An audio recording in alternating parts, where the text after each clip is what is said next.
Good evening, ladies and gentlemen. Thank you, Maponya. Thank you so much for that warm welcome. And I also want to say thank you to you because you've also done a wonderful and sterling job on this program. And I also would like to thank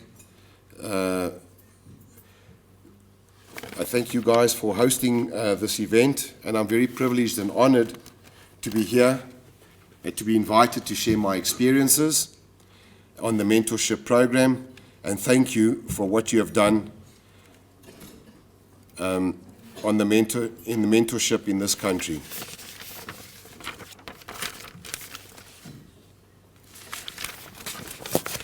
I am a business mentor which has been appointed by the University of Johannesburg, Funanani Enterprise Development, and Biffles Hoop Trust to provide business mentorship in the Mpumalanga rural areas. And guys, you don't need to worry about the white guy in the rural areas, I can promise you that. It's great out there. I have clean air. I have no traffic. I have friendly faces. There's no litter, that I can promise you. I have my lunch under my marula tree every day. When I drive through town, I have all these little faces calling me. They've never seen white guys before. Hey, Molongo! How are you? I even do my 4x4 stint with my sunglasses, and I think I'm so cool. But having said all that, there is poverty. There's a lot of poverty in our rural areas. There is a lot of unemployment in our rural areas. Let me just work this out. I just want to run through a few facts that you all should know by now. So have a look at this graph here. It's an alarming graph. It's our unemployment rate here in South Africa. And it's not getting better. There is a problem that needs to be addressed. It's not getting better at all.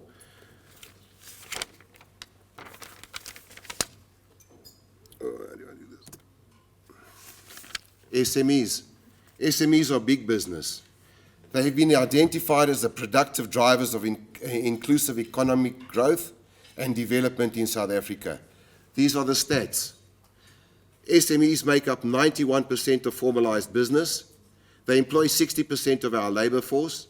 The total economic output accounts for roughly 34% of GDP.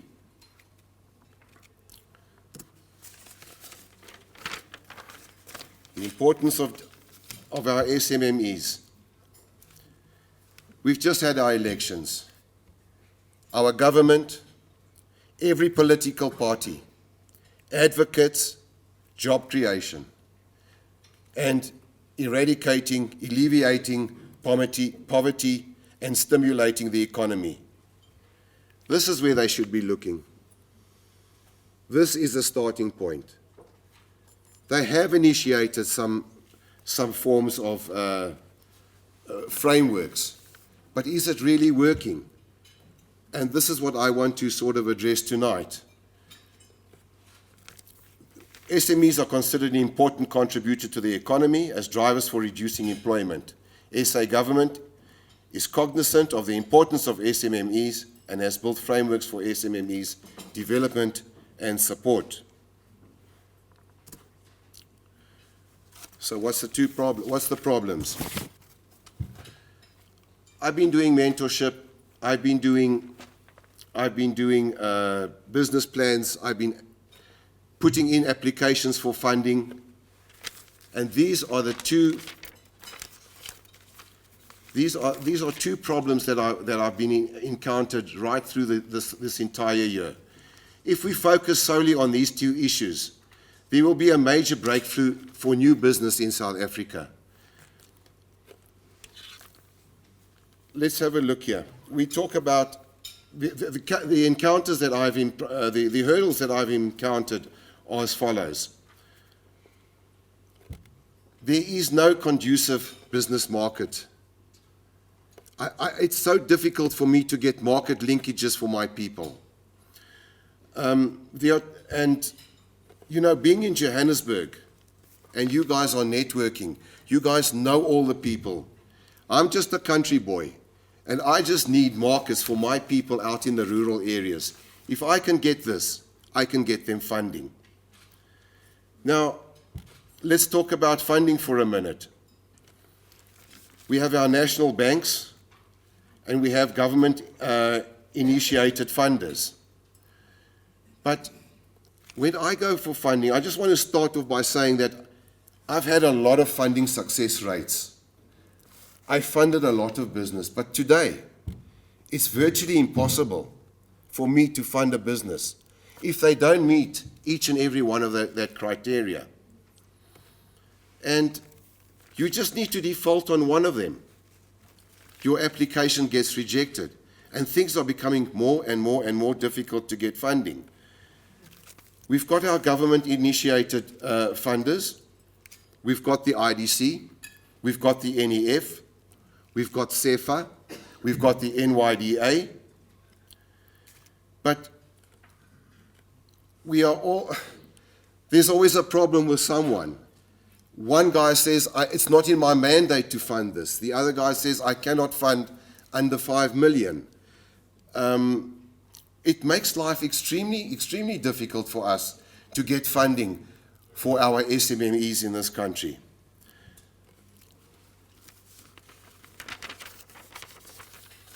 I just want to start off with examples. The background I've got is, okay, let me just tell you first off, under my umbrella, under Thavma's umbrella, we mentor 52 businesses, of which I've got 18 businesses for the 2015 intake. I got 18 new businesses, new SMMEs, from the 2016 intake. My brother does the other 16, so we've got 52 businesses that we mentor. And we have a bit of a different approach.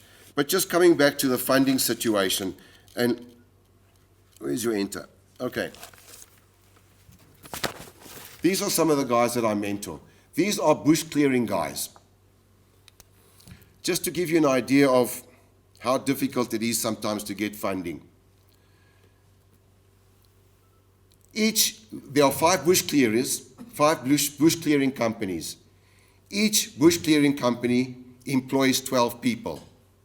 So there's 65 people, all in all. Their contracts run from year to year. Renewable if they do a good job. If they don't do a good job, not renewable. These guys are paid after 30 days, and sometimes they run into into a cash flow problem. So I've got to assist them. Between the grass cutting and the bush clearing, there's about 5 or 6 days. So we've got to find other things to bring in an extra income. But if you look in the background, what do you guys see? Does anybody see blue buffaloes? No. I see them.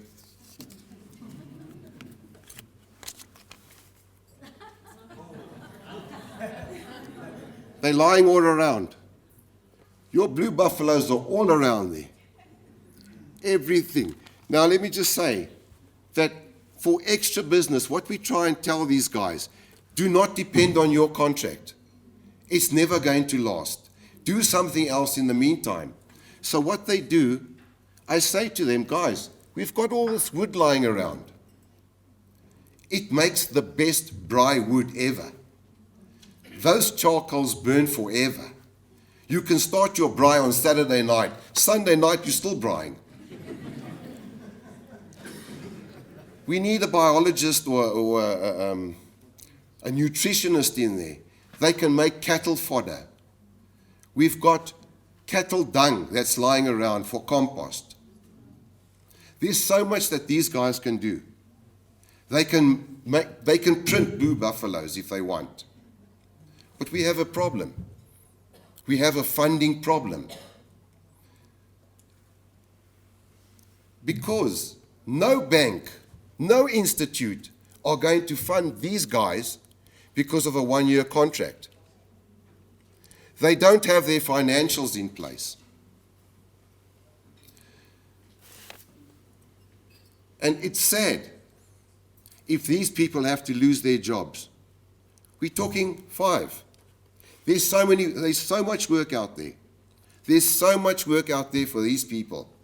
All they need is a bakkie and 2 chainsaws. Do you know how difficult it is to fund them? It's virtually impossible. Our people, 4 companies here are youth. When we talk about youth between 18 and 35 years old, are eligible for grant funding. I have applied for grant funding. Still today, I haven't had an answer. I follow it up. Sorry, our funds are depleted. Try again next year. People, all I'm trying to say is that something has to be done regarding our funding criteria.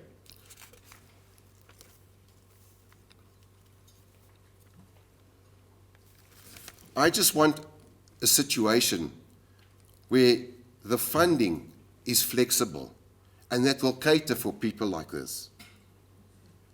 Otherwise, I mean, it's a small area. We can't lose 65 jobs.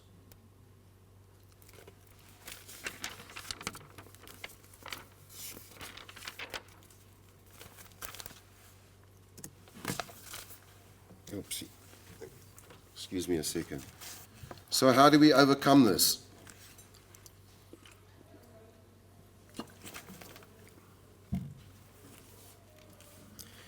If we get the markets,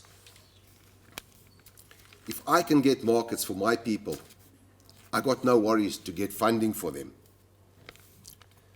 We can train these SMMEs to deliver quality products in a timely manner at a great price, and they can still make an adequate profit. So all I'm saying is, our job as mentors, once we link these guys with formal business through the implementation of dynamic and pliable mentorship programs using expertise and experience, we need to have sound knowledge. We give them sound knowledge of good business practices. We give them a full cycle support, inception to harvest. We do monitoring, we do evaluation. Now, having said that, I just want to go through this pilot program that we've done and just explain to you briefly what model we use. And this is the model from UJ. This is the model that we use as mentors. We start off with a recruitment process in the rural areas. Once the successful candidates, we send them to UJ for formal education. They send them all back to us. We start the mentorship. We do training and placement, which I'll talk to you in depth a bit later. We try to find them market linkages, and the market continues.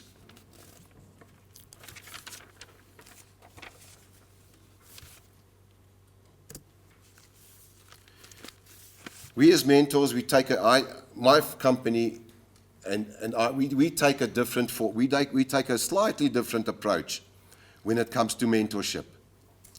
Now, what we do, this is our approach. Now, let me run through the process with you. We have a one-on-one engagement with the mentees.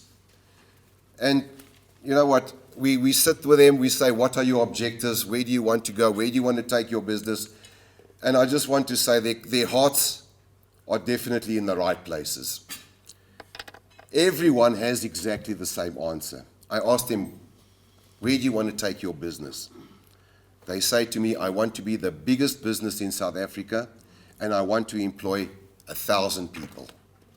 Everyone's got the same. I want a big business, and I want to employ 100 people.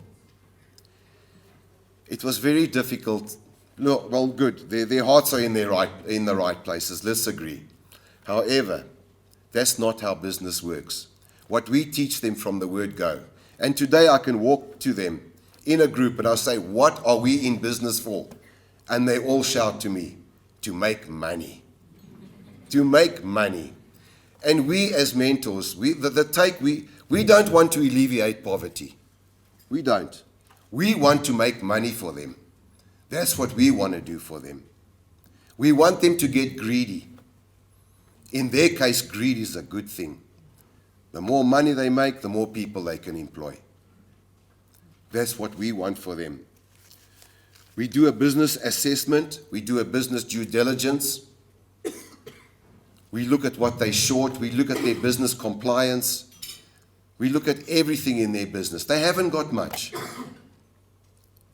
But from that, we can deduce how we need to go forward with these people.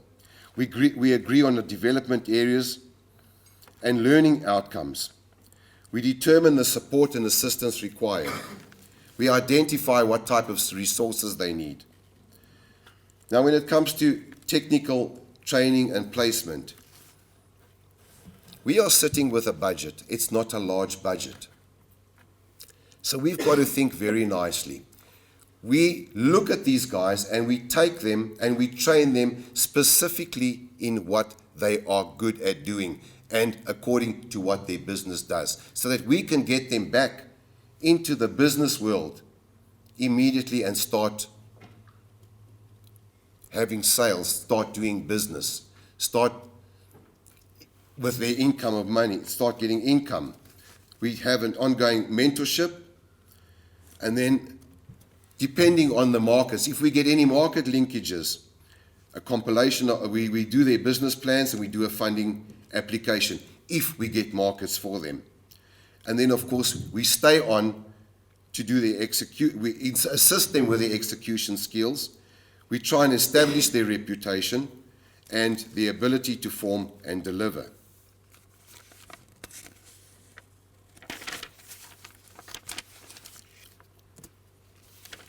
When we do our mentorship, we take into consideration the following. We have a specific approach. We look at age. We don't look at age. We don't look at the youth. We don't look at gender. We look at their particular skills and focus on individual's outcome. And I just want to say today that we are all focusing on the youth, and rightly so. We are focusing on people between the ages of 18 and 35. I have a problem with that. I agree with that. I totally agree that we should upskill the youth and put them into business as soon as possible. The problem I have is, what about those guys? What about those guys that are now 40 years old, that before 1994, they had a raw deal. After 1994, they still have a raw deal because they haven't got their financials in place. I'm talking about the artisans. I'm talking about the tiler. I'm talking about the electrician. I'm talking about the plumber. Those guys with the skills that can be passed down to our youth, to mentor the youth. I feel very strongly about that because those guys are excluded from our economy. It's a sad thing. I want to bring them back. And all these guys need is a bit of funding. All they need is maybe 100,000, 150,000. Buy a second-hand bakkie, buy your ladders, buy your power tools, buy your hand tools. Off you go. But another problem happens. Excuse me, I don't use glasses. I am from the country, sorry.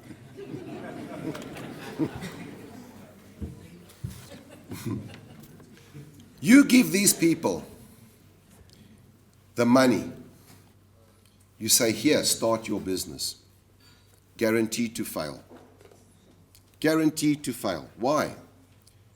because they don't have the mentorship, they don't have guidance. And 9 out of 10 times, they default in their payments. Why? Because of a cash flow problem. They are not taking care of their working capital management. It's not happening in that business. You've got to know what's happening in your business at every given time. And this is the message we try and give these people.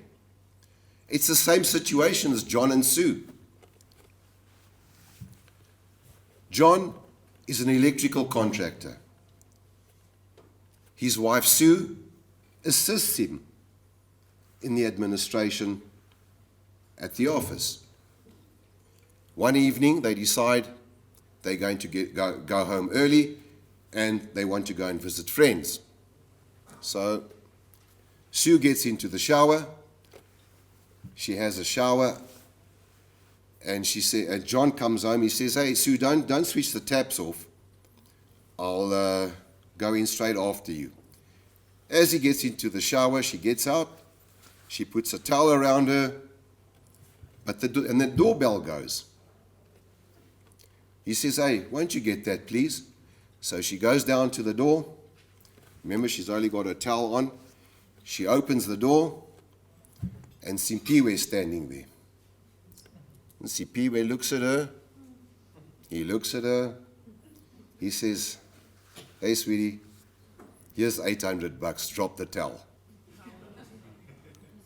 She thinks $800 for a few minutes, not bad. So she drops the towel. And he stares and he looks. And he's enjoying this. Eventually she says, "Come on, you've had enough now." Puts back on the towel and takes the money. Closes the door. She goes upstairs. John says, "Sue, who was at the door?" He says, "No, it's the neighbor. He just wants to know if we got TV reception." He says, "Oh, the bugger, didn't he give you $800? He owes me $800 from work I did yesterday." What's the moral of the story? What is the moral of the story? If you don't take care of your cash in your business, if you don't take care of your working capital in your business, you are going to be financially embarrassed. That is it. And this is what we teach our people. So, let me tell you what we cover. When we do our mentorship program, this is what we cover. Am I on the right spot? Yeah, I am. First of all, you must remember, our people in the rural area don't have access to what you guys have here in Johannesburg or the cities. We take them through a business etiquette and life skills program. We teach them how to meet people, how to greet people, how to stand, how to talk, how to answer their phones, because this helps them in their future presentations. If they had to do a tender, if they had to do a business pitch, I want our guys to be 5 steps ahead of their competition. I need them trained. This is what we do for them. We press these business skills, and honestly, I test them every day. When I used to phone them, "Hello?" "Yeah, Mampara." Puts the phone down. Today, I'd phone them. "Good day. It's Beauty speaking. How can I help you?" The attitude has changed. The way they walk has changed. The way they sit, the way they talk, that's changed. And we need to bring this home, because when we do business, there are certain etiquettes we've got to adhere to. Then there's the business improvements we look at. We start off by efficient operations. We look what's in their operations. We try and make it a lot better. The way they lay out their workshops. You can't have them doing 10 trips for one small job. We get a decent layout. We show them how it works. They take the least number of steps to do something. We teach them management skills. one of the big problems is costing with them. Cheers. Sorry. They've got no idea how much things cost. We ask them, how much money do you make per month? Every group we say, how much money do you make a month? I make 5,000 Rand. Well, that's not bad for the rural areas. One thing you got to know about the rural areas too, it's a tranquil place. It's not risky. People might live in poverty. Everybody has a house. Everybody's got electricity. They don't have water, that's the problem. They have to carry water. And don't be surprised. We got 3-year-olds and 4-year-olds carrying wheelbarrows like this. They can hardly pick it up. But it's such a joy to see that they do their chores every single day. What they own, they don't owe. The risks in the rural areas are far less than what our bankers and what our funders think it is. So when it comes to costing, for example, this is one of the first things we teach them, because if they can't do costing, they can't do quotations. And that's part of customer service. We say to the guys, sir, how much have you made this month? I made 5 grand. It's big money. It's big money in the rural areas. Okay, sorry, what did it cost you?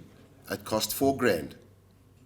So you took 1,000 Rand home, still not bad. No, but we were 5. So each one takes 200 Rand home. It's a damn sin. It's a sin to be poor in this country. We've got the resources. We've got people. We've got skills. We've got everything.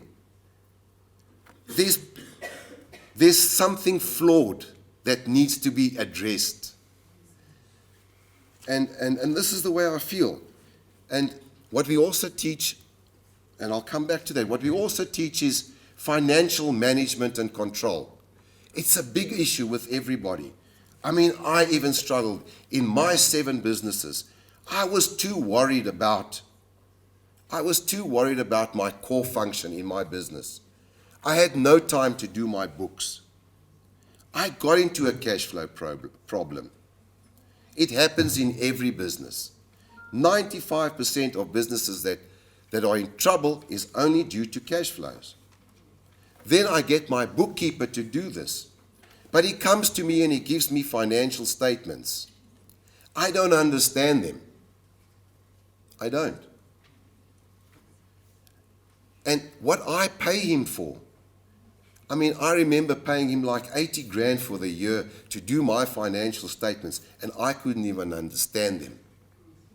If I knew better today, and I could do my own financial statements, I'd take my 80 grand. And I'd go to Mauritius with a busload of cheerleaders and enjoy myself. But not to give away 80 grand, and I still don't know what's going on. So we teach, through my errors, through trial and error, I know what went wrong in my businesses. But we came out tops. I walked away from my business owing nobody nothing. But I had to start over again. If I knew then what I know now, I would have been a spoiled brat with millions in my pocket. And we teach these guys shortcuts. We give them a one-on-one on business. We teach them the shortcuts, but the right way. We teach them best business practices. When it comes to financial management and control, as difficult as it is to understand it, we've designed simple templates. Simple templates. It takes you from sheet 1, transfer to sheet 2, to 3, to 4, to 5. Eventually what they've got financial management accounts for every single month. And I must say, I just got to share this with you. I got one lady, I was pulling my hair out with her. She just couldn't grasp the concept. Excuse me.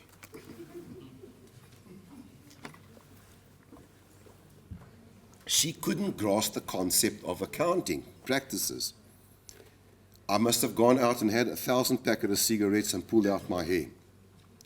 I phoned the lecturers. I said, how did you find this lady in class?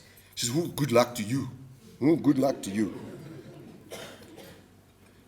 With a bit of perseverance, with a bit of help here and there, I sat with her too long. You know, today, I walk there. She says, Mr. Costa, come here, and bring that husband of mine. Bring him too. I want to talk to both of you. I said, Grace, what's the problem?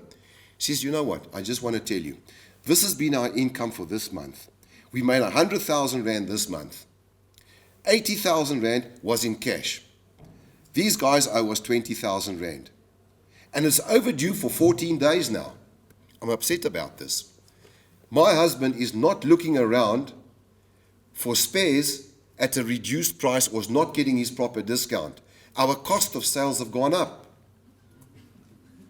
I mean, my mouth is hanging. And she says, you know what, we owe nobody. We've paid everything. We've paid in cash. And here are the receipts to prove it. Wow. And she says, you know one thing. I think the two of you must go to my bankers and ask them, why am I paying 1,500 Rand bank fees every month? Wow. I mean, what joy do I have out of that? And it's the businesses that have been successful have done their management accounts on a month-to-month basis. It speaks to them. It tells them what they should do and what to look out for in their businesses. We also go through a financial, a value proposition and added value products. As our bush clearers, they've got to do an extra income. I'm looking for a bucky for them. If we can't get funding, what's the worst that can happen? They've got to generate internal funds and buy buckies from that. I was so happy before I came here, about half an hour before I got here, I got an order for them for 1,500 bags of wood, dry wood, per week.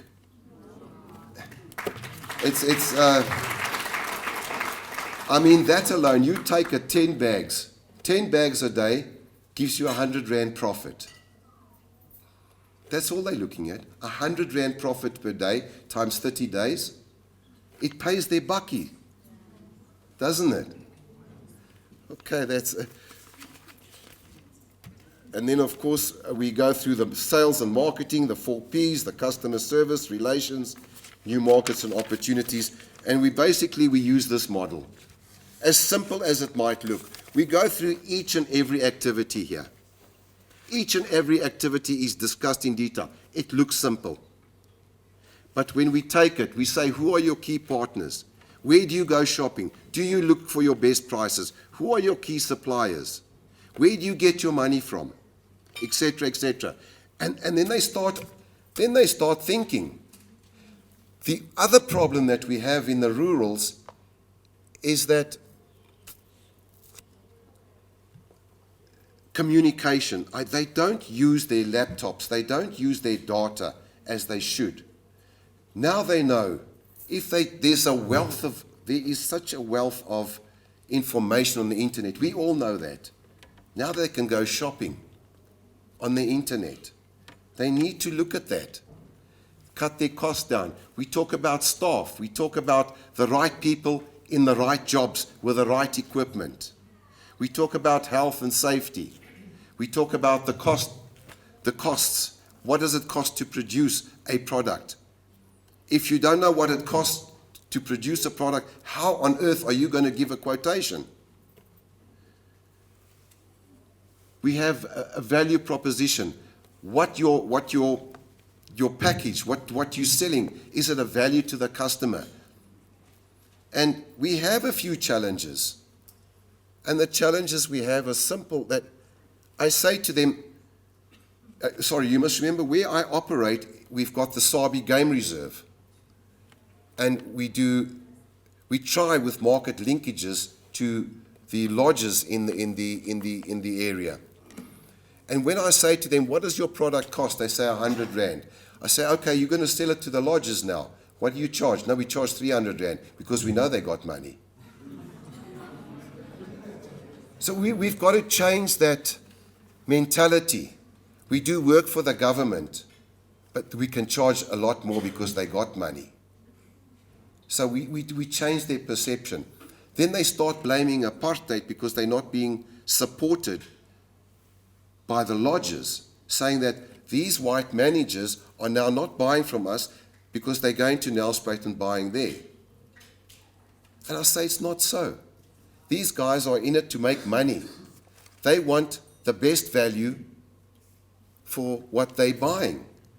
So please understand, whatever package you deliver, whatever value, it must be a value proposition for our guys. You need to keep your customer happy. You honestly have to. It costs. If you lose a customer, it costs you money. To retain a customer costs you money. How do you deliver your goods to market? So we drum this into them every single time. We go through this. You know, they're actually sick of me. When I walk in, the first thing I didn't even ask the question. They say, we're here to make cash. We're here to make money. That's what I want to hear. It really soothes my heart.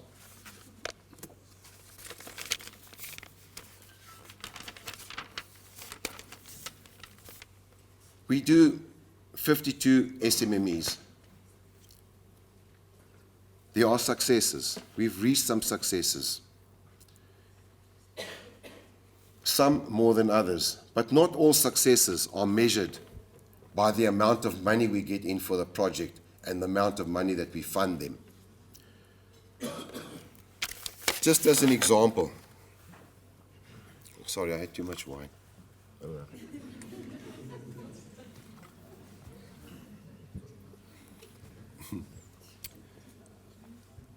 Just as an example, when we do training and placement, we send them for training, and then, which they do technical skills, okay?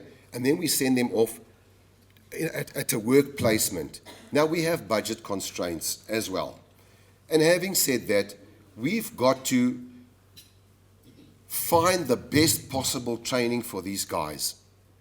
And we do it in such a way that we actually insist where they go for training, when they walk out of their training and when they walk out of their placement, they are ready for the market. They are ready to start working. This is what we look at.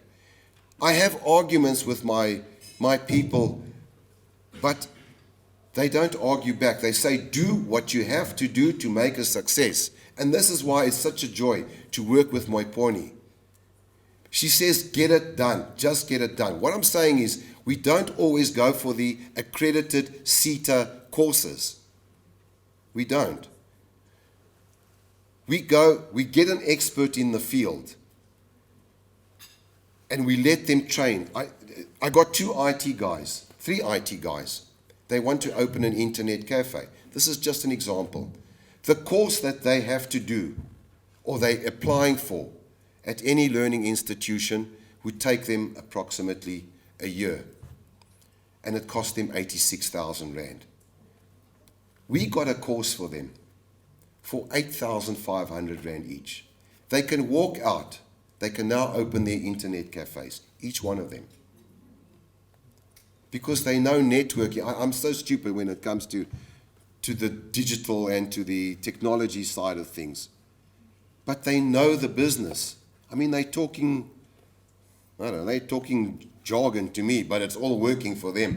And every time I see these guys, they hug me. They got great notes, 4,000 pages of notes that they can refer to. They got a support, and they learn in their own language. And it's a youngster. I got a young engineer to do this course for them. And I give you another example. Let's have a look at this. I've got a refrigeration guy on my books. This guy does domestic refrigeration, and he fixes stoves. And he's good at it. Let's face it, he's very good at what he does. Now we send him on a course. what did this course cost us? We sent him the course on, we got him, how do you say this, not continued education. We got him eligible for the course, okay? He's only got a standard 8, but we got him eligible to do this course. It's a 5-day course. I spoke to the guys there. I'll say, guys, you've got to help this guy. Maybe he doesn't understand the questions that are being asked of him. In the exams, would someone please sit with him? Because he's an experienced guy. He might not know how to understand the question and answer it. So please be there. They assured me this was going to happen. The course cost this guy, cost you, Jay, 6 grand. It cost 4,000 rand for his accommodation, his transport and his meals. We're talking 10 grand. He came back as an authorized refrigeration practitioner. Do you know how large his market is? We've got 42 lodges. Each lodge wants to use his service. We've got supermarkets want to use his service. His turnover, this same guy, with a little bit of mentorship and a small and 10,000 rand we used for his education. Wow. What an improvement.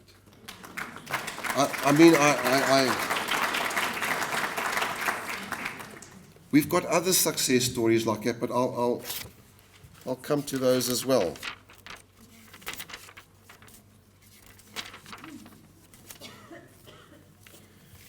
I want to talk about our successes to date and why this program works. I'm here to tell you that this model works. There are a few things that need to be tweaked. Most definitely. It's in its pilot stage. But it needs to be tweaked. And this is the secret of success for our SMMEs in South Africa. We just need to overcome 2 challenges. Give us the markets. Find a flexible option for funding. That's all I'm asking. With the little resources that we've had, these are our successes so far. I got a lay hens operation. We went door to door, through Maponya, through her team, through her linkages to all the lodges. We're just talking the lodges along the Sabi Sand. They've given this man a contract for 98,000 eggs per month. His contract value is 1.7 per annum. It's an evergreen contract. You know what? We got a grant approved of 1.4. And I need to give credit where credit is due. It was done by Old Mutual, the grant. What service? What wonderful service. We handed in the business plan. A week later, they were out there. A week later, they sent their specialists. By the end of the month, we got this. And they got a great system, and it's something that we should follow. Because now, I'm happy to say I got an extra job here. Because we have to look after this. We've got to make a success of this. So they need ongoing mentorship. So I've got to mentor them for another year. They bring in an expert. He's also got a mentorship. He's also got to give a mentorship for another year. Because this is what we want. We want to keep these guys sustainable and profitable. And for me, this is a fantastic achievement. And it's not impossible to do things. This is also a great success.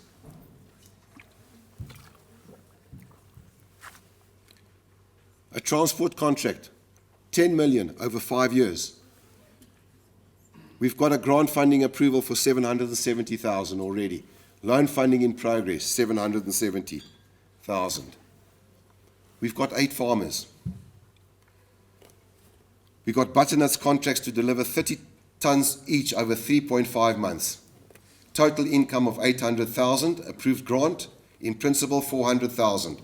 We got news yesterday, grant approved. Not grant, sorry, loan approved, 400,000 for our 8 farmers. They can make a 50,000 profit each over 3.5 months. Our future prospects, if they are successful with this, we can each give them, we can get contracts for them for 1.2 million per annum, each one of them, through net housing and plastic housing for high value crops. The available contracts that I do have also, 3 broiler farmers to supply 5,000 broilers per week, total value of contract 6.7 per annum. Successes to date, waste management company. We have an SLA negotiated with a national waste management company where they give them the equipment and they get paid for the stuff that they send back, the waste that they send back. Training and development company in progress of accreditation as a CETA, accredited training center. We got our sewing and embroidery ladies. We want community shops for them along the Kruger National Park gates. We got, as I mentioned, the authorized refrigeration practitioner. He's done already. We've got an accredited motor mechanic. He got employed last week by Sabi Sands. And I guess his salary is between 12 and 20 a month. We've got a guy for the electrical wireman's license. Coming back to our funding, you give us the market linkages and buyer contracts. We'll get the funding for the mentorship program. And the challenges that we have. We have challenges on the funding for the SMMEs. Market linkages and buyer contracts, you guys are in the know. It's difficult for me. It's so difficult for me to get markets for my guys. But maybe I'm stupid, I'm not looking in the right places. Then funding for mentorship program implementation. Please guys, look after your mentors. And then I would like to see joint support from the business sector, industry, government, and funders. Nothing is impossible, guys. Success is not final. Failure is not fatal. It's the courage to continue that counts. Guys, I just want to leave you with this thought. I do my best to give my Mandela hour. I ask you, I'm no better than anybody else that I've criticized here tonight if I leave those guys in the rural area without funding, without improving their businesses, without the chance of life at life. Put your heads together. Find me the market linkages. We'll train these guys to the best of our ability. But find a way for us to fund. We need short-term funding. We need 3-year funding. We need flexible funding. If you guys can do this for me, help me think. I'll be grateful to you. Thank you very much. Thanks for having me. Thanks for listening.